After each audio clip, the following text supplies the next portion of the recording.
My name is Olivia. I'm a third year med student at the University of Iowa Carver College of Medicine. And I've done a couple of these virtual rounds before over the summer. So maybe you recognize me, but if not, then I'm very glad that you're here. I love doing these. So please ask questions, please participate, and it's going to be a lot of fun. Today, I have a kind of more complex topic. I was back and forth on whether to do this, but last time when I did a virtual rounds on small bowel obstruction and we talked a little bit about sepsis, there were several people in the comments of uh, the feedback form who had requested a more in-depth talk about shock and critical care. So I decided that I would maybe push you guys a little bit with this more complicated topic. So hopefully it's still reasonable though. I really tried to distill it down and use some analogies to help you guys understand. So if we're going too fast or if I'm using terminology that you're not familiar with, please, please, please let me know because I absolutely guarantee that other people are wondering the same thing. But it is definitely an interesting topic that you'll come across later on in your careers. And like I said, it's a little bit advanced, but it's very interesting, some really cool physiology of it. So we're going to get started. As always, we're going to go through a case, which will include a physical exam, differential diagnosis, and then our assessment and plan. And then the bulk of today is going to be talking on the pathology of the disease. And we're actually going to go through 4 different types of shock. So the case will be an example of one, and then there's a couple others that you'll also get a little taste of as well. So please participate, please be active in the chat or unmute yourselves. I'm totally happy to answer people's questions or have them answer mine just by speaking. And then I did put the link for the SOAP note and quiz in the chat. Last time I was having some trouble with people not being able to see it if they logged on after I put the link in. So if you can't access that, please let me know. Or if somebody is able to just copy and paste it, if people are having trouble, that would be a huge help. So thank you. This is a preview of what it looks like. So hopefully you have this pulled up. We're going to get started with our case. We have a 67-year-old female who's coming to the emergency room with a chief complaint of fevers.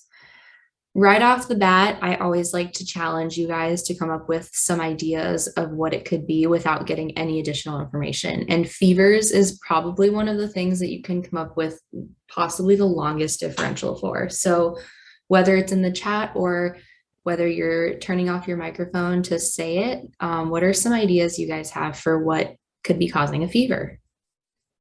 Infection, flu, both perfect options and very common. Appendicitis. Anything else besides the flu or an infection? I'll state the obvious, COVID right now. People have fevers with COVID or the common cold, viral infections. What else do you guys have? I want one more person hopefully to come up with something. Anything that can cause a fever. Appendicitis, perfect. Okay, so these are just some that I came up with off the top of my head. This is not an exhaustive list, and this is not really the point of this presentation. The point is just to show you guys how many things can present with a fever. So for our HPI, which is the history of present illness, our patient started having burning urination 6 days ago. And instead of coming to the doctor, this is a very common thing, by the way, she posted on Facebook and a friend recommended that she drink cranberry juice. So she decided to not go to the doctor and just self-treat. 3 days after that, she started having fevers and they've not improved. Her max temperature has been 103.2 Fahrenheit. And I realize now that I should have also put the Celsius, but that is over 38 Celsius. That's a fever. And her daughter finally convinced her to come to the doctor when she began feeling lightheaded while she was walking. Here, let me see if I can get this. Can someone post the link again? I'm sorry. I don't know why it's not popping up for you guys if it's at the beginning of the chat. That'd be really helpful. Thank you so much, Bridget. Okay, so some more details for her history that can go in your subjective section of the note.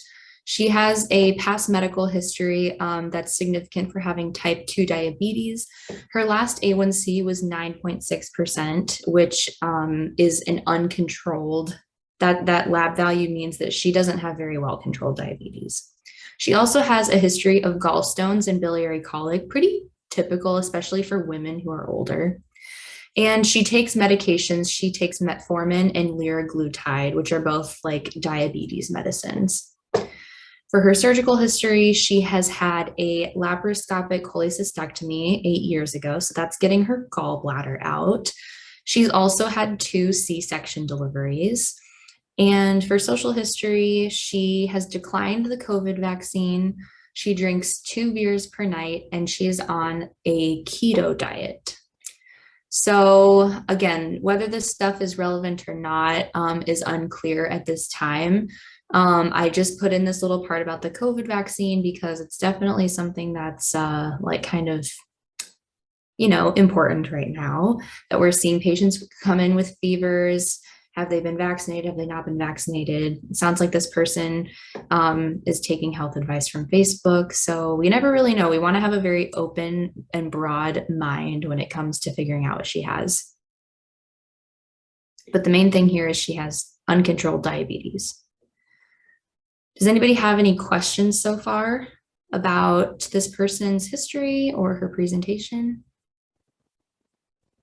We haven't really gotten into the meat of it yet, so it's okay if nobody has any. So now we're going to go to the objective portion of her exam. And I have her vitals up here. Her blood pressure is 89/61. Normal is going to be 120/80, so she's low. Her heart rate is 111. Normal would be between 60 to 100, so she's high there. Her respiratory rate is 18. Her temperature is 39.4 Celsius, and her oxygen saturation is 93%. So none of these vitals are looking very good for her. She's got low blood pressure. She's got a high heart rate, which means that she's kind of got this hemodynamic instability right now. She's definitely febrile, which is a huge red flag for infection, and her oxygen is not great. On physical exam, just looking at her, does she look sick or does she look healthy? She's looking pretty sick. She looks ill appearing. She's in moderate distress. She on her head and neck exam, which is HEENT, stands for head, eyes, ears, nose, and throat. She's got sort of sunken eyes and a dry appearing oral mucosa. This could be a sign of dehydration. She has, you know, with the dry mucosa, you might have felt this yourself if you've ever been dehydrated, where your mouth is just feeling kind of dry. Any mucous membranes kind of tend to dry out. For her heart exam, she's got a regular rate and rhythm, so that's unremarkable at least. For her lung exam, she has mildly decreased lung sounds at the bases with crackles. That's a pretty non-specific finding, but it could be contributing to her oxygen saturation being low. And then for her abdominal exam, she has tenderness at the costovertebral angle. And I put this little picture here on the side to show you guys. So this is actually a view from the back. It might be a little misleading that this is part of the abdominal exam, but most of the abdominal exam is done anteriorly. So it's looking from the front. This is one part that's done from the back. So this would be like sort of the bottom down here, and you know, she'd be facing away from you. And right along where the hip joint and the ribs sort of meet is where the kidneys lie. And if you have put your hand over that part of the body and then sort of like percuss on it, then sometimes that can elicit tenderness, and it can be a sign of having like a kidney infection or inflammation of the kidneys. So that's a significant finding on this exam, is that she has tenderness at that location. And then her pelvic exam is something that we always want to do, a pelvic exam on someone who has like a urinary complaint. So she started off having burning urination. And so we found that she has this sort of dry and atrophic vaginal mucosa. Whether that's because she's dehydrated or because she's an older lady is kind of unclear at this point. And she also has suprapubic tenderness to palpation. So pubic as in pubic bone, and supra meaning above it. So right above the pubic bone is where she's tender, and something that's right in that area is the bladder. So right now we're finding on this exam that she's got bladder and kidney tenderness essentially, which will be important for formulating your differential. So at this point, we are going to order some labs to confirm. Does anybody have an idea right now of what you're thinking might be the cause of her fever? UTI is exactly where I was hoping you guys would go with this. Perfect. So we're going to order a CBC or complete blood count. We're going to do a basic metabolic panel, get her lactate, and also do a urinalysis and urine culture. Anybody else want to get anything besides that?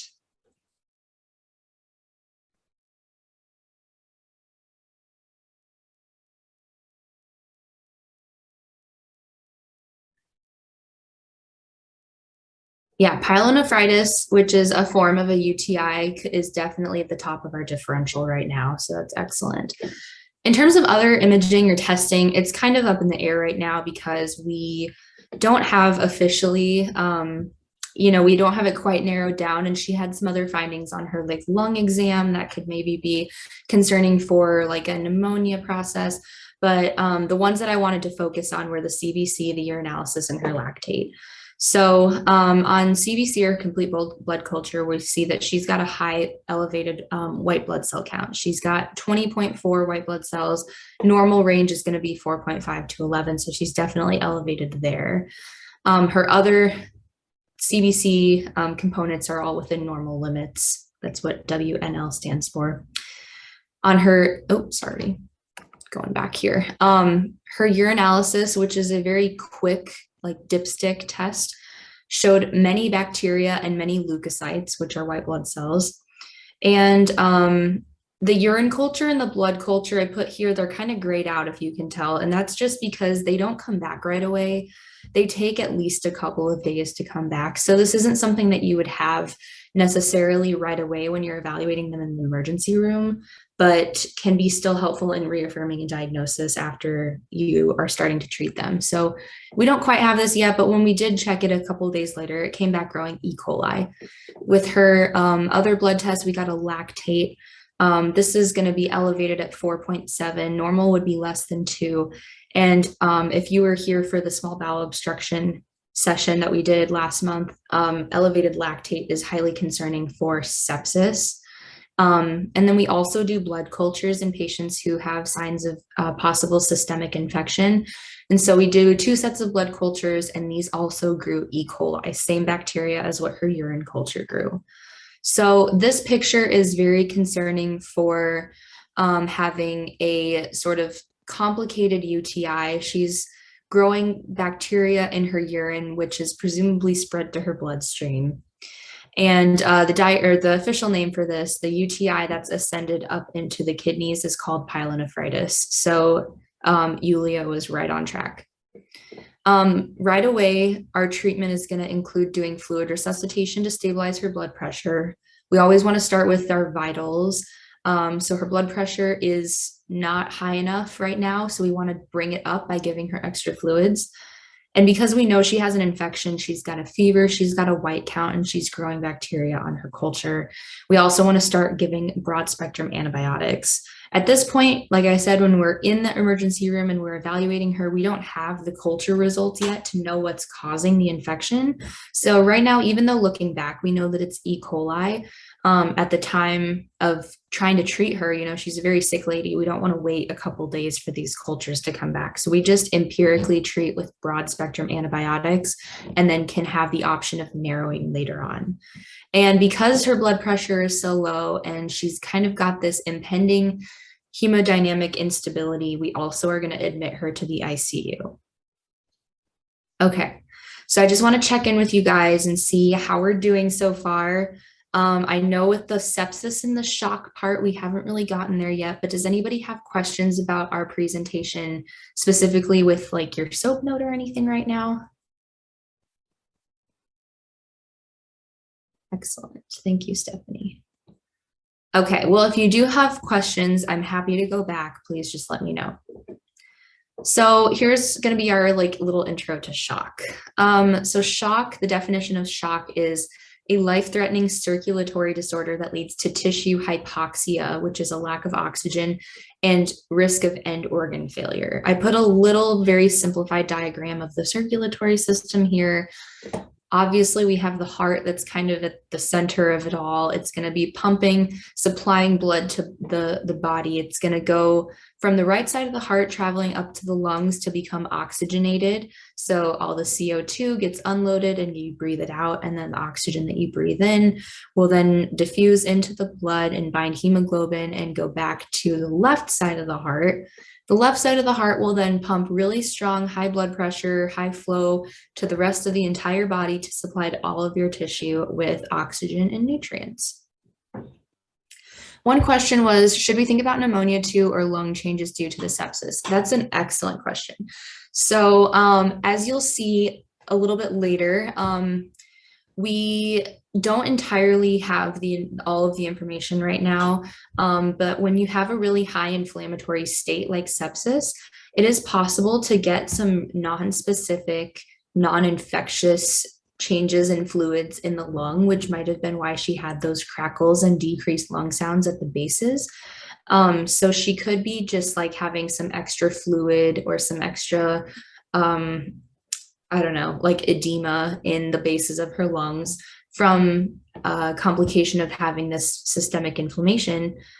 She could also have a pneumonia, but most of her symptoms weren't respiratory. She didn't disclose having any subjective complaints of breathing problems. So it's less likely that she would have a pneumonia on top of this because there was no coughing, there was no sputum production and things like that. But that is a very good thought. And we definitely shouldn't rule it out. It's just not at the sort of top of the list right now. And you're thinking exactly correctly, but for sake of simplicity, I just didn't want to have you guys go down a rabbit hole of chasing something that might not be there. So, but you're absolutely correct. You should always consider all the possibilities, but when you're trying to find diagnosis. So we know that shock is a state of tissue hypoxia. And I think that it's really helpful to have an analogy to compare things to. If you like this style of learning, then you'll love using the resource Sketchy, like Sketchy Farm and Sketchy Micro when you're in medical school. It'll do like little cartoons and mnemonics to help you remember these things. So this is one that I just kind of thought would be helpful for you guys as an analogy. I want you to think of the heart as this gas pump over here, and that's going to be the actual mechanical force that is going to get the gas from the pump into the car. The car needs gasoline in order to go places, to function, to turn on, to do everything that it needs to do. The vasculature is going to be the tubing, or I guess the like, I don't know, it's the tubing that connects the pump to the gas tank of the car. So that's going to be kind of analogous to your vasculature. And then the car is all of your cells and tissues. Okay. So this is kind of what I want you to think of when we go through the different types of shock. We got the pump, we've got the vessels, and we've got the tissue. So the first type of shock, there's 4 types that we're going to talk about. The first type is called cardiogenic shock. This is a failure on the end of the pump. So everything else is functioning okay, but the actual pump itself is broken. So you don't have the mechanical force to supply enough blood pressure and enough circulation to the rest of your body. A very common cause of this is a myocardial infarction, which is a heart attack. This is an actual like death of the heart muscle tissue and cells that causes weakened contraction. So you get a loss of contractility of the heart muscle. And as a result of that, you have less cardiac output, you have less actual blood volume circulating, even though you have the same volume of blood in your body, it's not moving at the rate that it needs to. Another cause of this could be like an arrhythmia. So even if the muscle of the heart is working okay, if you don't have the electrical input to say to the muscles, okay, time to contract, then they're not going to do the contraction, if that makes sense. So everything else is intact. You know, I don't know why it's not going back. I was going to go back to my gas pump picture, but your tubing is intact and you still have enough gas actually down in the reservoir, but it's not being pumped adequately. So this is a loss of contractility. That's cardiogenic shock. The second type of shock is hypovolemic. Hypo meaning low, volemic is volume. So low volume, less blood volume. This would be something like if you have a massive hemorrhage, massive blood loss, massive fluid loss, or dehydration. So you get a low circulating blood volume and then less perfusion of the tissue. So maybe your heart's working totally fine. You have perfectly healthy heart muscle. It's getting the right electrical input. It's contracting really strongly. But if you don't have that actual blood volume there, then it's still not going to put out much because you just have less going through it. So this would be something like if you had a trauma victim, somebody comes in a car accident and they've bled out a lot, they could be in hypovolemic shock. Postpartum hemorrhage is definitely something that I'm on OBGYN right now for my rotation. So I saw a significant amount of like postpartum patients, and there's a lot of bleeding in childbirth. So depending on how much blood you lose, after either a vaginal delivery or a C-section, both can cause significant blood loss. And GI losses, people don't really think about this because it's not directly in the circulatory system, but you still have to take in and get the fluids from your GI tract into the rest of your into the rest of your blood volume. So if you're not drinking enough water, or if you're getting rid of a ton of water, whether it's diarrhea or vomiting, then your entire total body volume is going to be lower than 2. Okay. So that's 2 of the 4 types of shock. The third type of shock is obstructive shock. So this is where the tubing of our gas pump or the vessels somewhere have an obstruction or a blockage that doesn't allow the fluid to pass through it. So the pump is functional and there's enough fluid present, but something is making it backed up so far. I have this little picture of a garden hose with a kink in it. You can imagine that, like, you know, if you have this on full blast, then there's, you know, going to be a ton of stuff coming through here, but then it's not going to make it past that obstruction. Or if it does, then it's going to be like very weak. So an example of that would be something like a cardiac tamponade, a pulmonary embolism, which is a blood clot in the lungs, or any other decreased venous return or blood clot. So if there's a clot somewhere, if there's a constriction around it somewhere, that all would fall into the category of obstructive shock. And then the last one that we're going to talk about, which is kind of has a couple of different subtypes, is called distributive shock. So in this case, all of the parts of the circulatory system are actually working totally fine. Your pump is functional, your tubing is fine, you've got enough supply, enough volume that's running through your circulation, but it's just like massively leaking out. Or if you imagine that your tube goes from something small like this to like huge this way, you can imagine how the flow of the same amount of volume is going to be like less efficient. So the 2 subtypes that we wanted to focus on, especially sepsis, because that's kind of relevant to our case. But anaphylactic shock is another type of distributive shock. And they're both similar processes. So they're both going to be decreased vascular resistance that causes massive vasodilation, where the blood vessels go from like constricted like this to really like wide.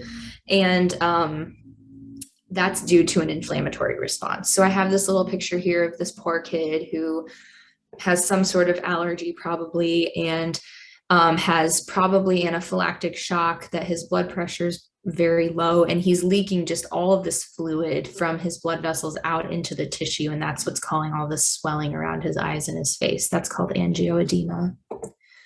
But it's kind of a similar process in sepsis too, where you've got this sort of systemic inflammation, all this bacteria that's in your body somewhere, and you're requiring a lot of inflammatory response to try to keep that infection under control. So your blood vessels are going to dilate a ton to extravasate all of your white blood cells that are going to fight off the bacteria. So I think this one's probably the most confusing because it doesn't really fit into one of our nice little analogous structures of the gas pump. But I just want you to think of, like, if you were to pour out all this stuff onto the floor, like this is the tissue. It's not really going into the cells where it needs to go. It's just going around it because you have all this inflammation in the body. Does that kind of make sense to you guys in terms of the 4 different types of shock? Any one that you want me to go back to clarify more?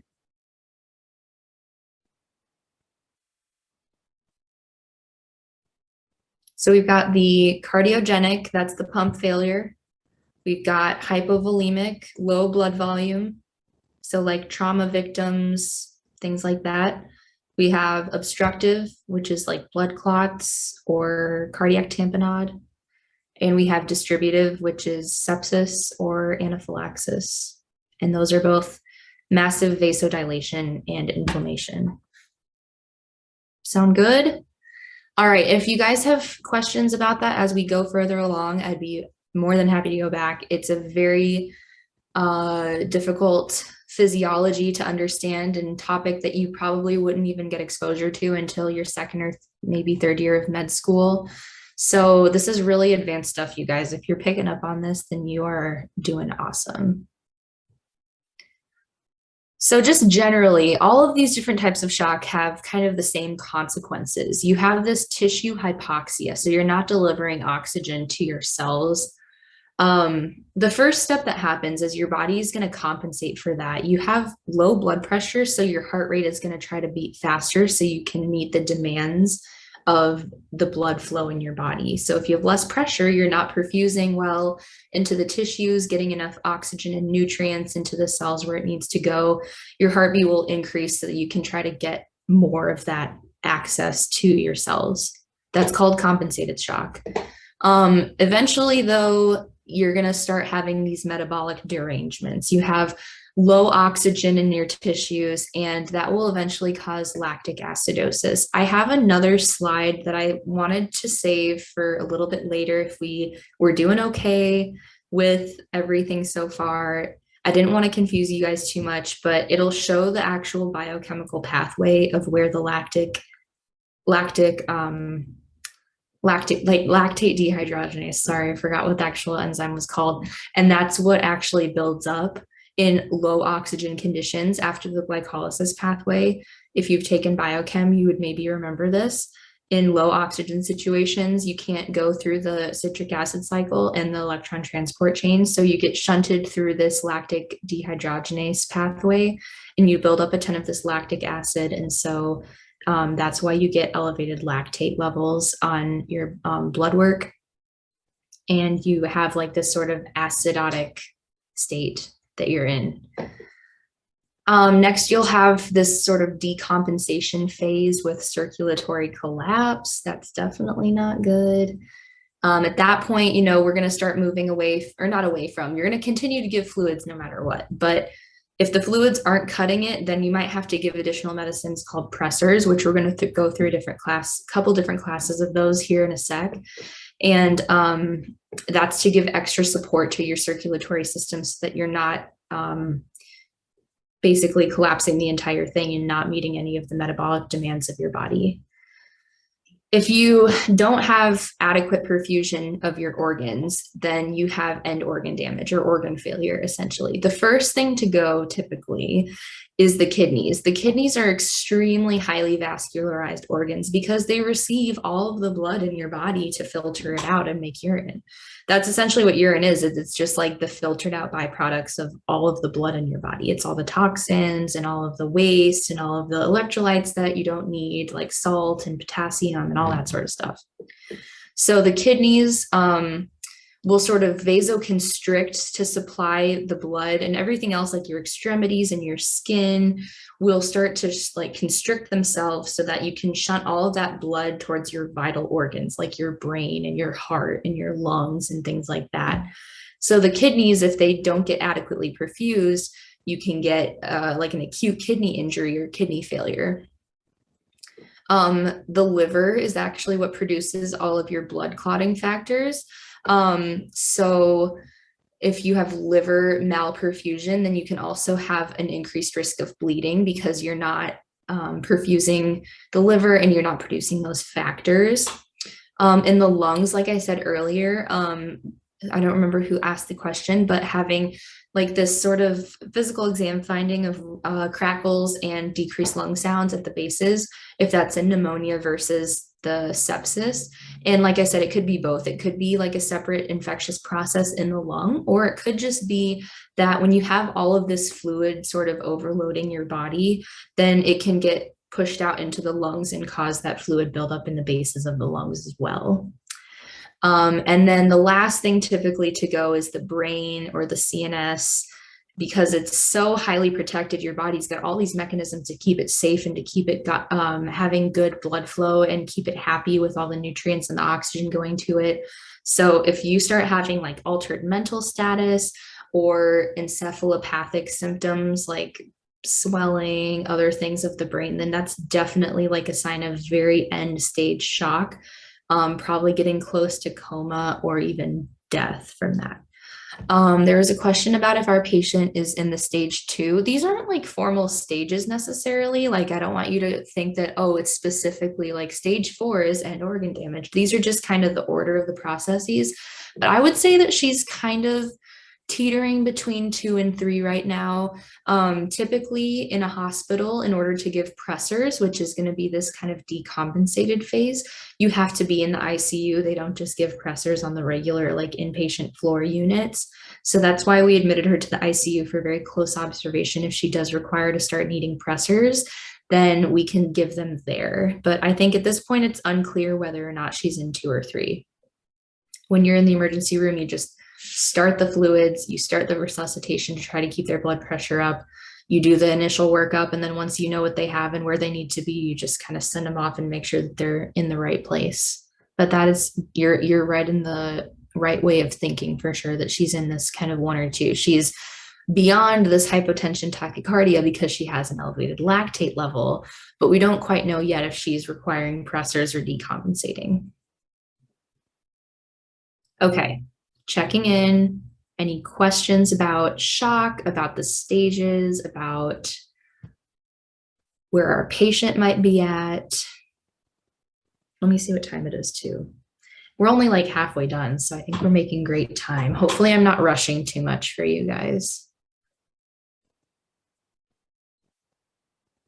If not, if the pace is okay, we can keep going. I think I'm just gonna go to the next slide, but if there is any questions, please let me know. Okay, so just really quick to summarize how we got to this point. How did we get here? You know, our patients in the ER, they're kind of not doing so hot. So how did they get here? This patient, if you remember from their medical history, has diabetes, and it's pretty uncontrolled diabetes as well. Diabetes is a risk factor for poor outcomes of infection because your body isn't able to provide the immune response that it needs in order to heal infections. As compared to a healthy patient that doesn't have this sort of chronic hyperglycemia.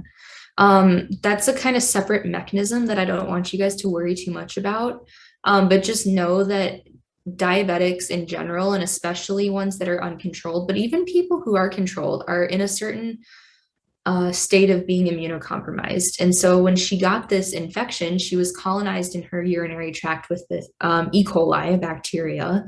That's the most common bacteria to cause UTIs because it's what's native to the gut. So it's a little bit gross, but what happens is usually when people go to the bathroom, they have a bowel movement and they wipe or something. The bacteria from the stool can get transmitted through the like in the urethra, and then once it has latched on to the urethra, it can proliferate and grow and eventually like ascend the urinary tract. So just a UTI of the urethra is kind of the most mild type. And then usually people will have it get bad enough once it gets to the bladder, a bladder infection. It's also called cystitis. That's where they go for medical attention. They'll get antibiotics and it'll go away on its own.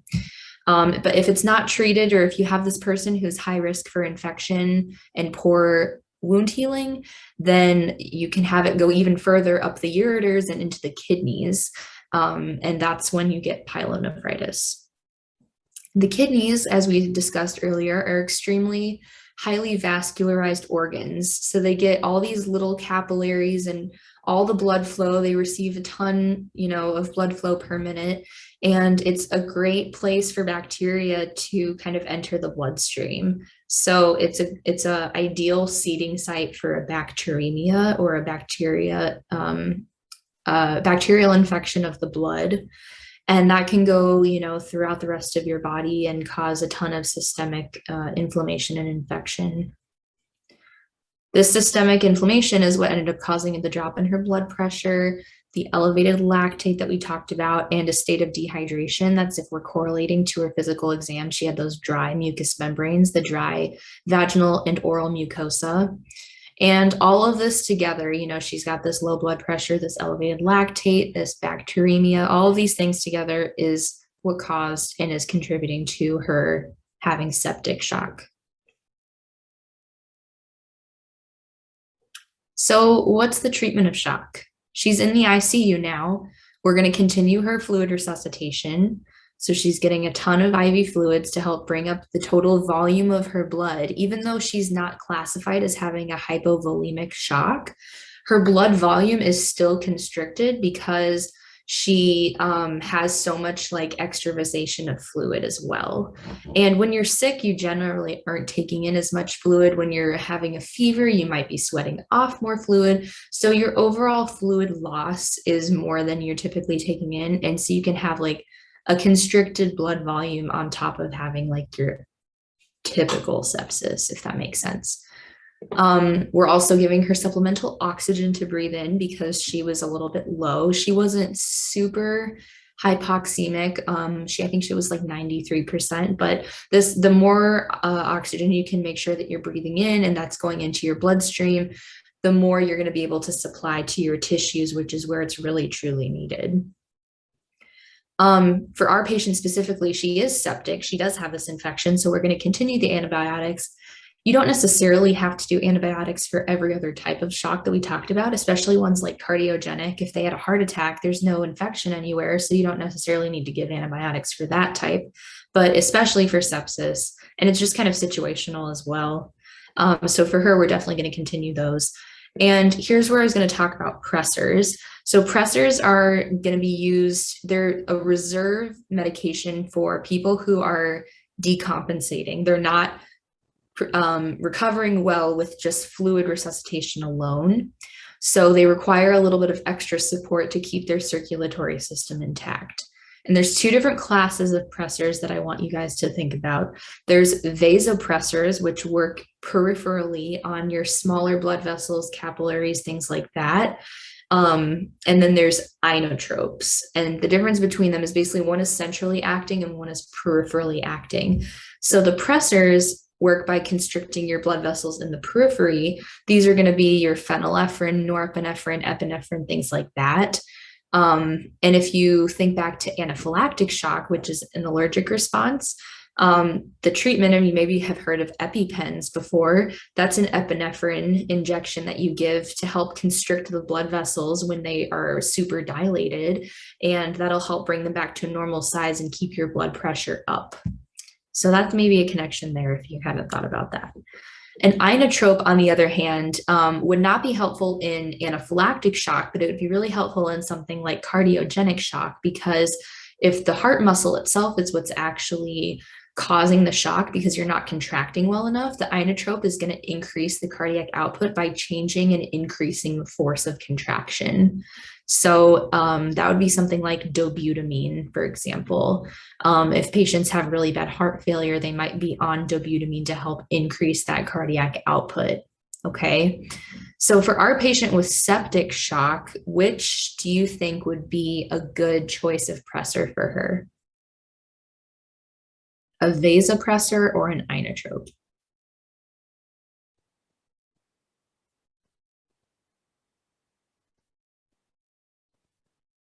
Is her heart muscle working okay?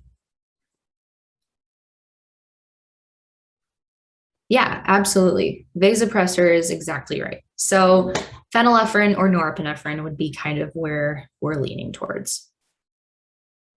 In fact, so this is the same part that I had earlier about our plan. She's in the ICU now.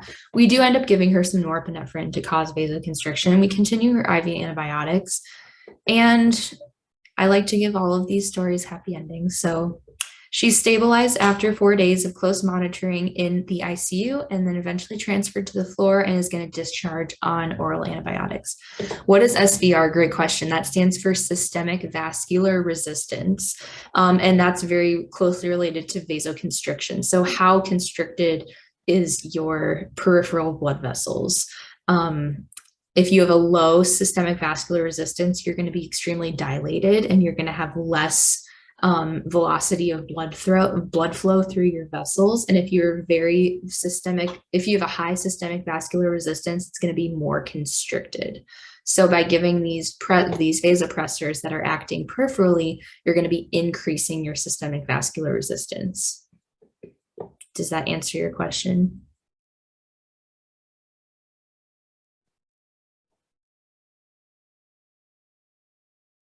Excellent.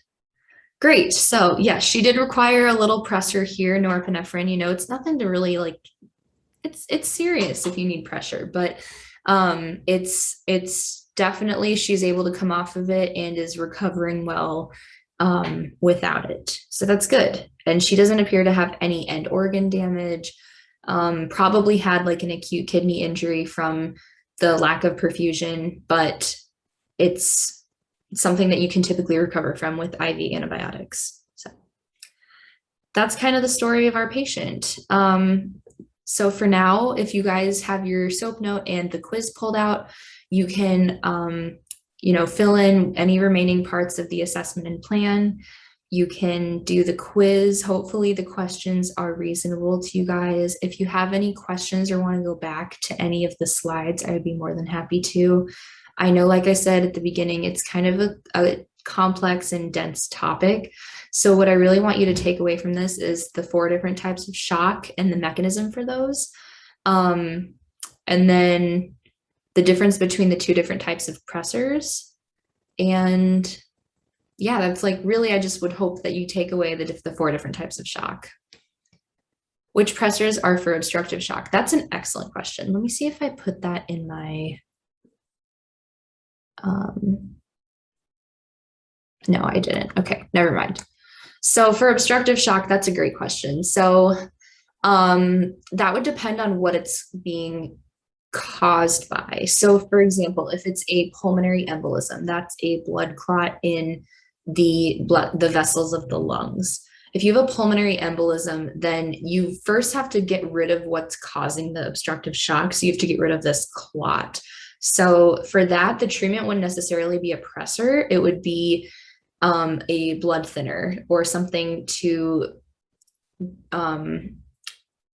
what's the word I'm looking for? It's called a thrombolytic, which is a thrombus is a blood clot and lytic means you're breaking it apart. So you can have certain drugs that specifically will target blood clots and break them up. So they're cleared more easily. And then blood thinners as a whole are going to prevent further clots from happening.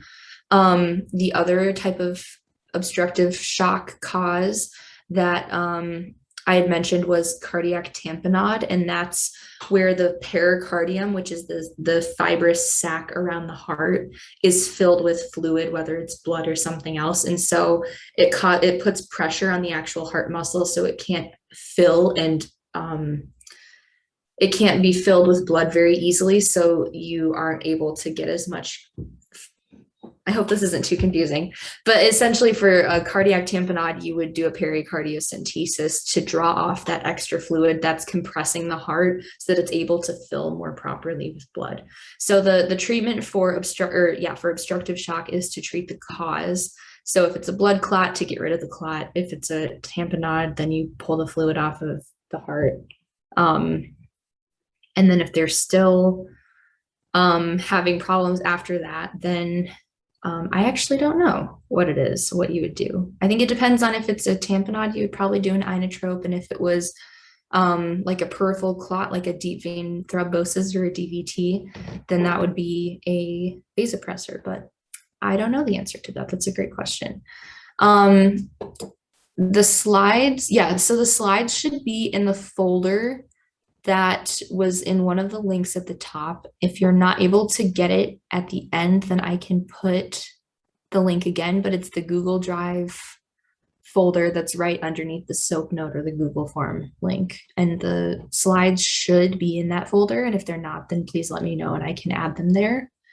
The lactic acid pathway, yes. So here. So this is the biochemical part that I was saving for the end in case you guys had more questions about it, but I didn't want to overwhelm you during the actual presentation. So this might look familiar to you. This is glycolysis. You start with a molecule of glucose. The whole point of going through glycolysis is to produce ATP, which is cellular energy.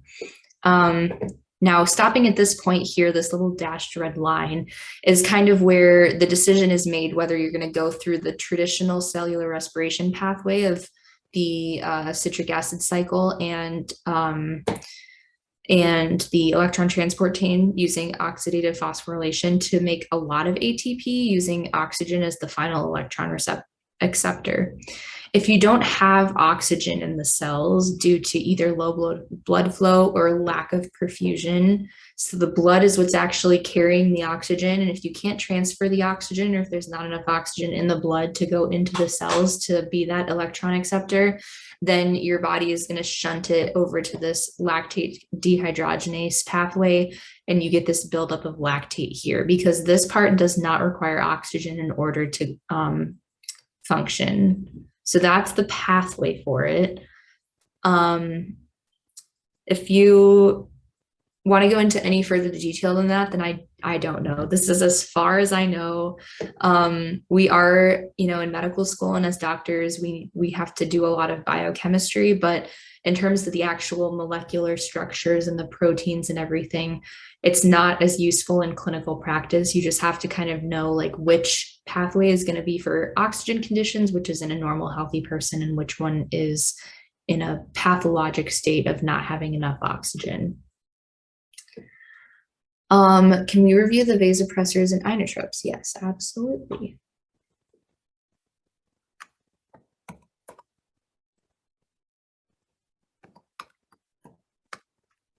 Okay, so here, I think the image might be a little bit confusing. We're thinking more so at the top of this slide where there's the phenylephrine, the norepinephrine. These are vasopressors, and at the bottom are these are the inotropes. So what it's showing here is that there's kind of a gradient. They're not hardly classified as, oh, it only acts on the periphery or it only acts centrally on the heart. There is some gray area like epinephrine and dopamine, for example. They kind of both have a moderate effect on the heart and the peripheral vessels, but the ones here at the top are going to have way more of an effect on the systemic vascular resistance and less of an effect on the cardiac output. So this is the line saying there's like no net effect of phenylephrine on cardiac output. Whereas dobutamine down here, for example, is going to have no net effect on systemic vascular resistance, but it's going to have a lot more effect on cardiac output. So this is just kind of the spectrum of how it's affecting your body and the output that it has.